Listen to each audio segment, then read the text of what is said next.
Good evening. Hello everybody, Danny Music Man here, and today I've got a little something different. Now, you may recall that recently I uploaded the Coldplay conspiracy teaser, which was a fun little thing that is the intro to my new video, but that is not finished, and I will not have time to finish it because I'm going on a trip soon. So, in the meantime, I decided let's upload something, something a little different. And in this video, I'm going to be showcasing the record collection that I've accumulated over the last 4 years. Some records have come and gone, but overall, as of August 2024, this is the current collection, and I just wanted to share it with you guys, something different. So, let's do it. Alright, so first off, we're going to start with two little records here. This is my only 10-inch vinyl that I have. This is the Tears for Fears. I believe this was Record Store Day 2013. This is the Ready Boy and Girls one. This is a great album cover. Look at that, man. Fantastic. And it has a bunch of covers. And yeah, it's pretty good. It comes in white. There you go. Next up is the only 7-inch single that I have. This is The Cure, The End of the World, from their 2004 self-titled album, The Cure. I got this because one, I actually really like the song a lot, and I think the album artwork is very cool. Look at that. And I think these were Robert Smith's children or something that did this record. So there you go. The End of the World by The Cure. Now getting into the proper records, we got a monster album, probably tied for my favorite Beatles album. This is Magical Mystery Tour. This thing is just outstanding. I love the bright, colorful artwork on the front. And the track listing on the inside probably has the best side 2 to any album I have ever seen. Hello, Goodbye, Strawberry Fields Forever, Penny Lane, Baby You're a Rich Man, and All You Need Is Love. That's absolutely killer. However, I Am the Walrus is on side A, which is my favorite Beatles song of all time. So, there you go. Magical Mystery Tour. Next up is an album that I waited a long time to surface. This is the Tears for Fears newest, as of 2024, album, The Tipping Point. Really cool artwork too. And this album was really good. This is really good. Definitely worth the wait. Some standout songs are My Demons, Rivers of Mercy, Master Plan, End of Night, Tipping Point. You know, solid album, really good. If you're a fan of Tears for Fears and haven't heard this album, you gotta go listen to it. People waited for this album a long time and it was really good, so Tipping Point. There you go. Next up is Led Zeppelin 3, another elite album right here. Look at that artwork, man. That thing just looks outstanding. You got Jimmy Page there, and if I'm not mistaken, you can rotate this so you can customize the artwork. There you go. Look at that. Lovely. And because this is the deluxe edition, if you flip it back, you get the photo negative version on the back, and if you open it up, you get a triple gatefold record. There you go. Oh, you can almost see that. Ah. There you go. Look at that, man. Premium stuff for a premium album. Don't worry about that. I'm fine. I'm good. Next up is the latest. I say latest, but there won't be another one. Pink Floyd album from 2014, The Endless River. People think that this is a cash grab. Could it be? Who knows? But and people criticize this album for being, too, it's just, does it count as a? I think it does. I mean, this thing puts me to sleep, but for me, that's a sign of a good album, that you can relax to it, you can fall asleep, and this is all demos from the Division Bell. The only real song is the last track, Louder Than Words, but I really enjoy it, and people don't, so you should listen to this if you're even just a tiny bit of a Pink Floyd fan, background music for your life right here. Endless River. Next up is my only Radiohead album to date. That could change. Radiohead's Kid A, phenomenal. I heard this album maybe like 4 or 5 months ago for the first time. Blew me away. Already one of my favorite albums of all time. I love the artwork. This icy dystopian kind of like mountaintop right here. And yeah, this track listing, man. Everything in Its Right Place, National Anthem, How to Disappear Completely, Optimistic, Idiotech, Motion Picture Soundtrack. Really good. If you're wanting to get into Radiohead, I don't know if I would play this as your first Radiohead album, because this is kind of like out there. But you know what? If you're feeling adventurous, go for it. This album sounds like it could be made in 100 years. This thing is going to be timeless till the end of time. Radiohead's Kid A. Next up is the Live in Nebworth 1990 album. Look at that. It's all shiny and stuff. Look at that. For Pink Floyd. This album's okay. It's a decent live album. I kind of got this because I thought that they would, this was going to be like a limited release kind of a thing, because this is kind of like this is kind of a weird release. But it's nice to have, and you know what? If it ever gets discontinued, I have it. Here's the back, kind of a short set list because it was a Nebworth concert. There's the sticker. I am one of those people that takes the sticker off of the plastic when you first get it and then puts it like on the back or something. So don't criticize me for that, please.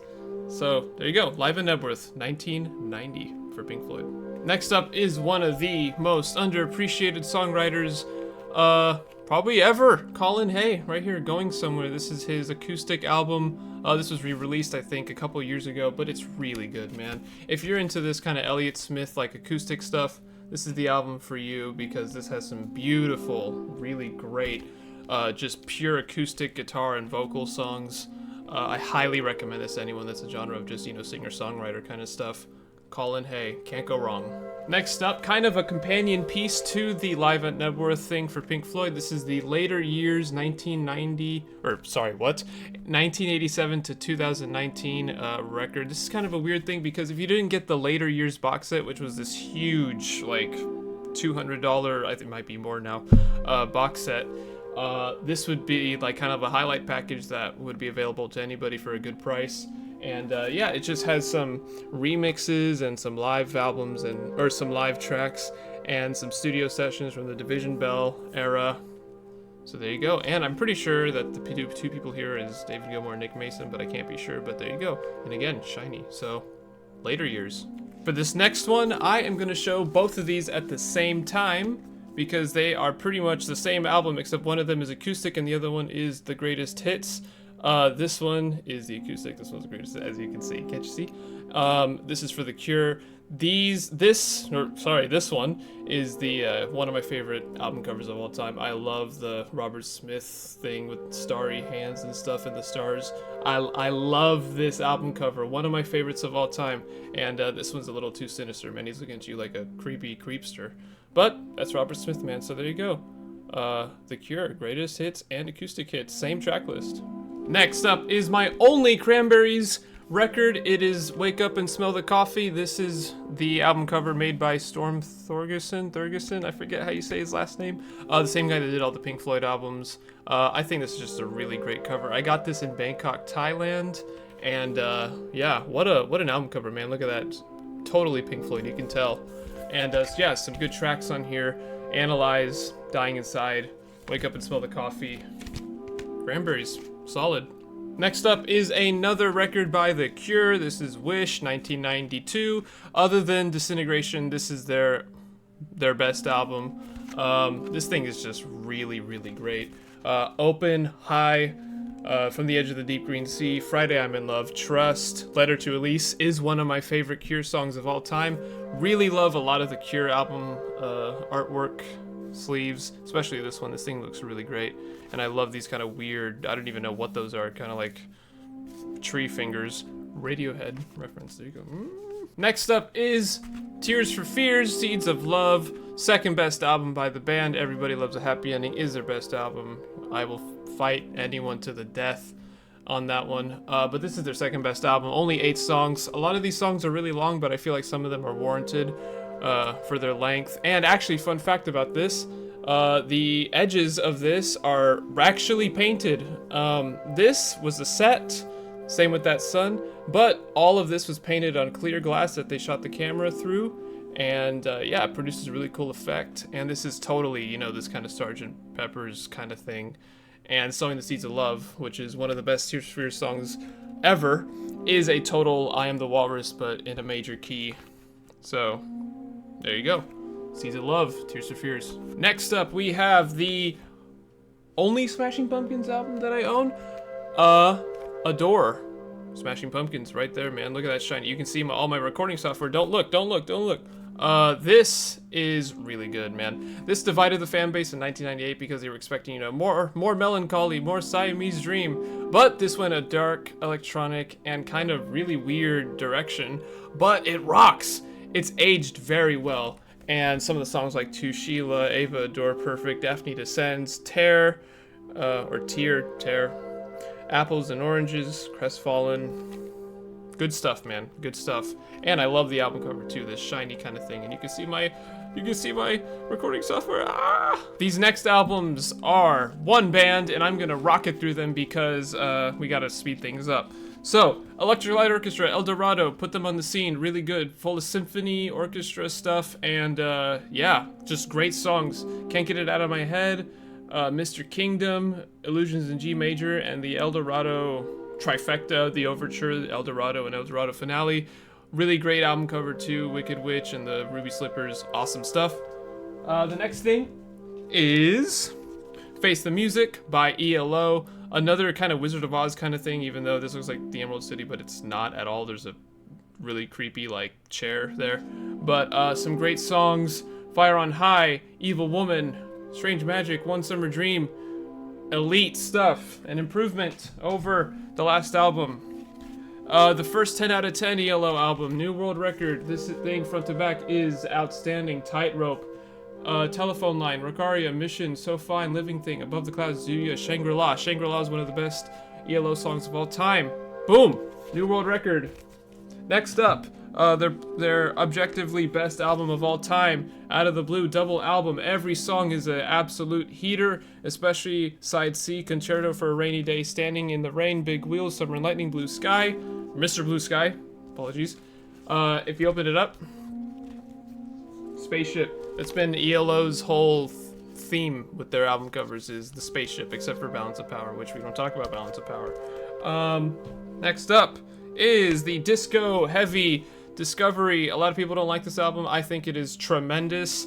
Shine a Little Love, Confusion, Need Her Love, Diary of Horace Wimp is amazing. Last Train to London, Don't Bring Me Down. You know the drill, man. ELO still riding high. And finally, to end the Imperial epic era of Jeff Lynne and the Electric Light Orchestra is Time, one of my favorite albums of all time, and the best ELO album in my opinion. I'm pretty sure this is the first album to be based on time travel and have like a whole story.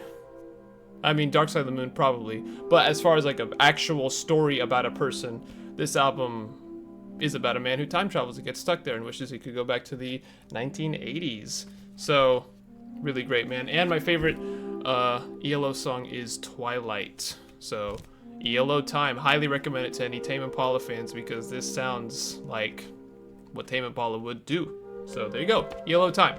Next up is Beautiful Garbage by Garbage, 2000, 2001, 2002, I forget what year exactly. Really great album cover, totally, 2000s influence, you can see that right there. If you open this bad boy up, get a huge version of the album cover, hopefully you can hear me. This is probably their most cohesive and diverse album yet. Cherry Lips, Cup of Coffee, Androgyny, Can't Cry These Tears, Shut Your Mouth, So Like the Rose. Great stuff, man. If you're a fan of Garbage and haven't heard this, you gotta listen to this because it's really good and they do a lot of crazy stuff on this, so Beautiful Garbage. Up next is another Led Zeppelin album, Led Zeppelin 2. This is the deluxe edition like the Led Zeppelin 3 one, so you have the reverse version of the actual album cover, which is this. And if you open it up again, you get a tri-fold thing. There's the Led Zeppelin, I presume, and there's the band right there. And it comes with a companion disc full of like outtakes and stuff and different alternate versions. So Led Zeppelin 2, really great album, man. Led Zeppelin's goated. Check it out. Speaking of Led Zeppelin, Houses of the Holy, one of my favorite Led Zeppelin albums. And I mean, what a weird but cool album cover. If you open it up and turn it around, you get the full picture right there. There's a glare. Watch out for that. There you go. And if you turn it this way, you get this really, really cool album cover right there. Cool stuff. This album's great. It's got Jermaker, No Quarter, which is one of the best Led Zeppelin songs. the Rain song, Over the Hills and Far Away, and several others that I can't remember. Really great stuff. Next up is Pink Floyd, Momentary Lapse of Reason. This album is underappreciated, and people don't really care for it because it's, you know, it's everybody except Roger Waters, and it's Pink Floyd doing their kind of 80s thing. However, this new remix version from 2019, I believe, kind of fixes those 80s, like, you know, the parts that didn't age well, and has made this album really timeless, and it sounds fantastic, man. And I love this alternate album cover too. It's kind of the record has like a kind of almost rubbery like cover, which is kind of weird. If you open it up, you get some cool stuff there. There's a guy on the boat from Signs of Life. Some standout tracks are Learning to Fly, One Slip, Terminal Frost, Sorrow, On the Turning Away. It's a good album. It's a good album. If you're a Pink Floyd fan and haven't heard this, check it out. Next up is the most expensive record I have bought to date. It is The Cure, self-titled. Yes, of all the albums, this is the one that I spent the most money on. Why? Well, I like the artwork. Look at this, man. That's fantastic stuff. It's kind of creepy, but you know, maybe some people are into that, like me. There's some great songs on here. Lost, Before 3, The End of the World, like I mentioned earlier, Anniversary, Us or Them. This album, people don't like it because it's really angry, and it was produced by, I forget who it was, but it's like a metal producer. So the production is really kind of dry and just really abrasive. But that's kind of cool because The Cure have never done that, so it's an interesting listen. But yes, The Cure, 2004, self-titled. Boom. Next up is Exciter by Depeche Mode. There's another backlight problem. I really gotta fix that. I love this album because, one, I think the album cover is really interesting because they're, you know, Depeche Mode, they're used to using like blacks and grays for their album covers and, you know, pretty muted colors. But this is really cool because it's kind of like this green thing. I love the text right there. And some people don't like this because it's a little too adult contemporary, but I think it's quite good. Dream On is one of their more underappreciated songs. Shine, Sweetest Condition, When the Body Speaks, I Feel Loved is a little by numbers, but I enjoy it. And I Am You is one of the more underappreciated Depeche Mode songs. So there you go. Depeche Mode Exciter. 8 out of 10, I think. I recommend it to any Depeche Mode fan and any fans of adult contemporary. Boom. Next up is The Clash, Combat Rock. Bought this in Bangkok, Thailand because this photo was taken in Bangkok, Thailand in the 80s. I believe this is when the album came out, was the early 80s. This place, we were going to go look for this place. It's almost impossible to find the exact location that they took this picture because I'm pretty sure all these buildings have been long since gone. So there you go, Clash, Combat Rock. This is one of the I think this is one of the most defining punk rock albums of all time. I mean, Should I Stay or Should I Go? Everyone knows that song. And, yeah, man, Rock the Casbah. Great song, too. Boom. Combat Rock. Next up is the most divisive Oasis album, Be Here Now, the Britpop killer. This is the reason why Britpop started to wane in its popularity in the UK because of this album, because this album, when it came out, at first was received very well, but then as time went on, people were like, this album freaking stinks. However, as time has gone on after that, people are like, okay, was it really that bad? And no, it was not that bad at all. It's actually pretty good. Are the songs really long? Yes. Is it a little bloated and questionable song choices in the final track listing? Yes. But, do you know what I mean? My Big Mouth, Stand By Me, Don't Go Away, All Around the World, the Be Here Now title track. It's a pretty good album. There's some good songs in here. So, Be Here Now, Oasis. Not bad. Next up is the most recent Depeche Mode album, Memento Mori. This album's strange. I have a weird relationship with this album because I heard this album, most of these songs played live when we went to go see them, and they were pretty good sounding, I can't lie. But when I listened to the studio tracks, or studio versions, they sound a little dry and not completely lived up to their potential.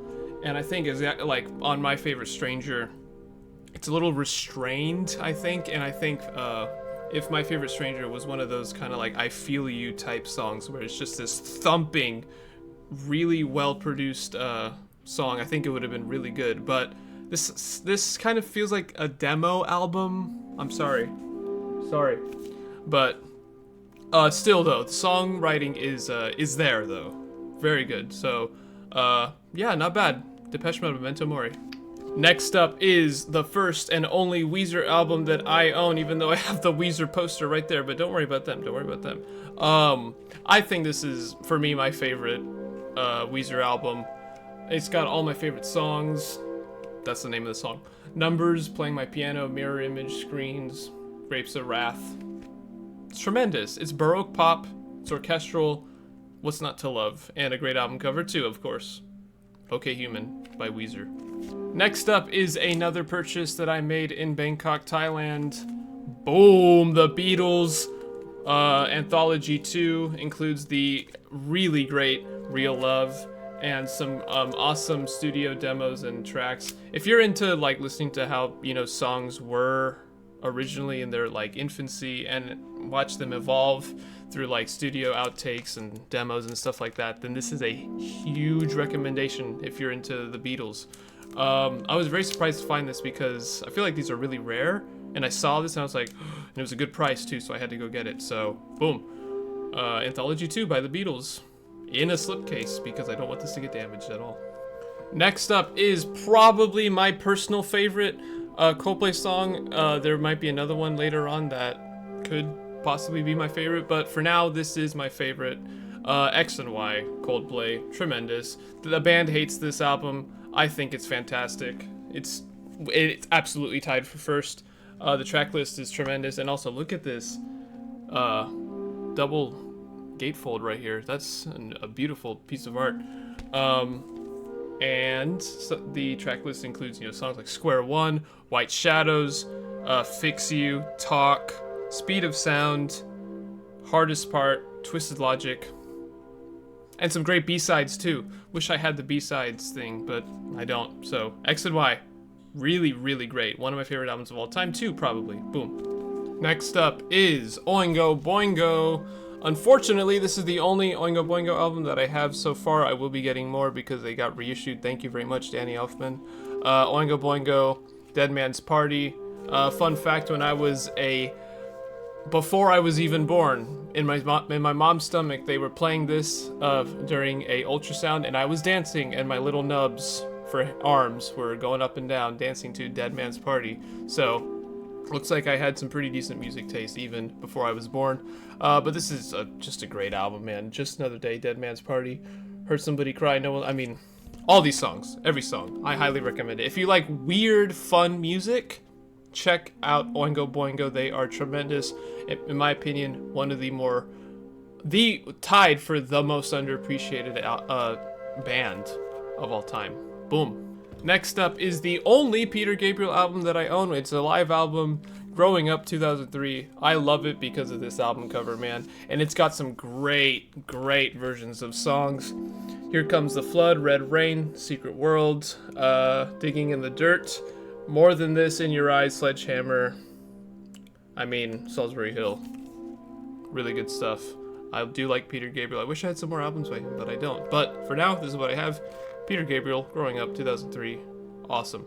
Next up is Oasis, Don't Believe the Truth. This is their best album of the 2000s.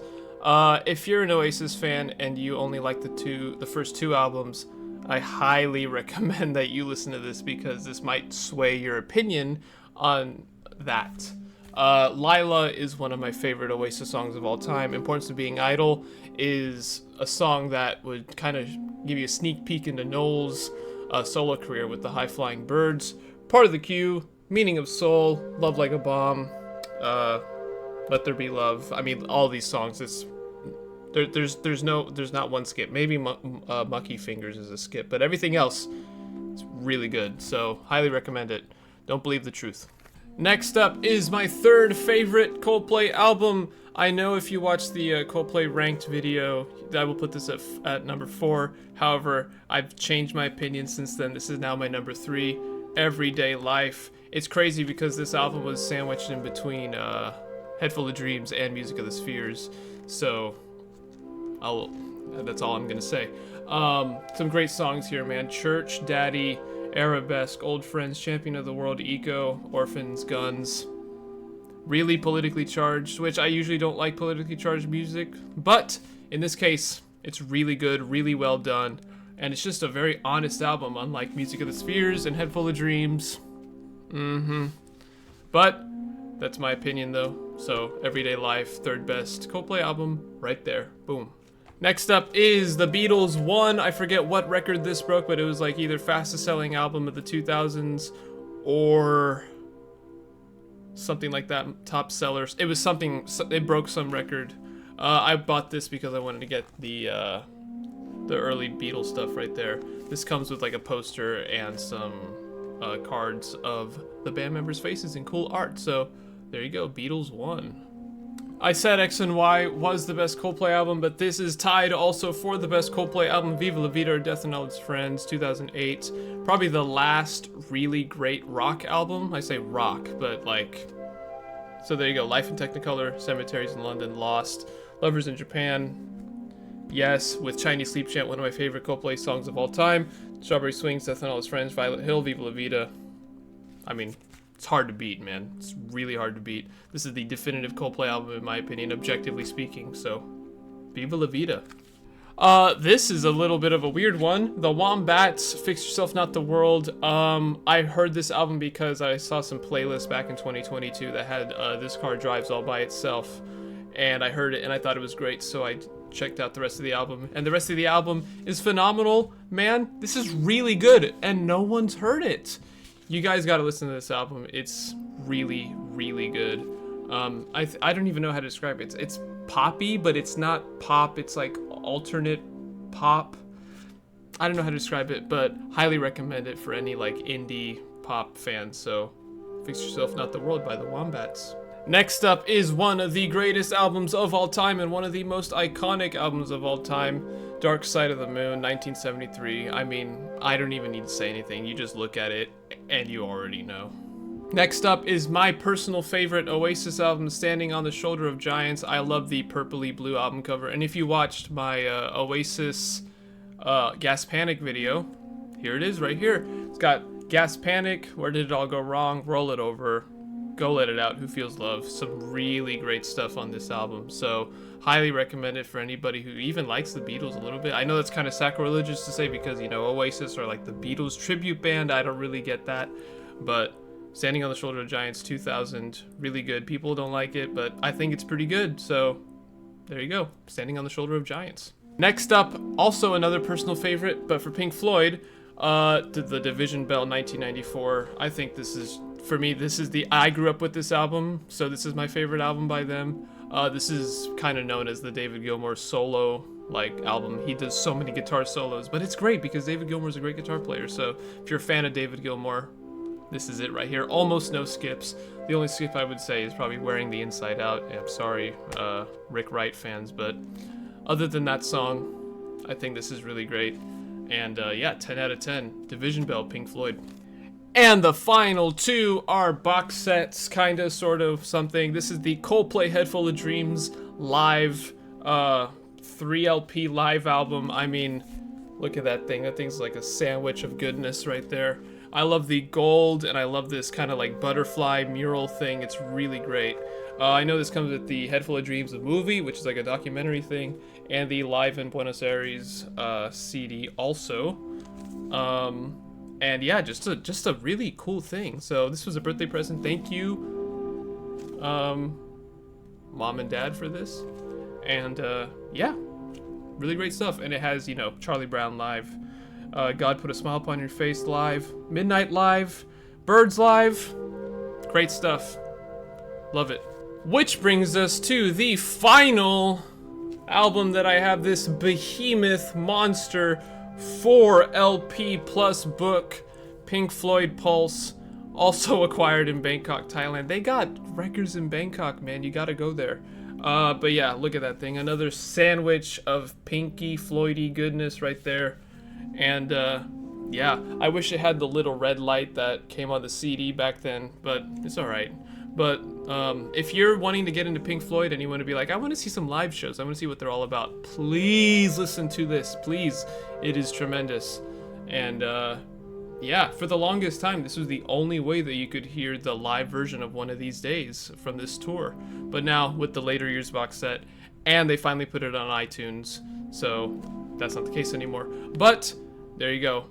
So I'm very lucky to have this. So, Pink Floyd Pulse. So there you go, everybody. That was just a little different video for showing off my record collection. I hope you enjoyed. Hopefully this will keep you guys, you know, this is just a little something while I work on the Coldplay conspiracy video. And I'm going on a trip soon, so this will be the video for then. So yeah, I hope you guys enjoyed, just something a little different. And I will see you in the next video. Bye-bye.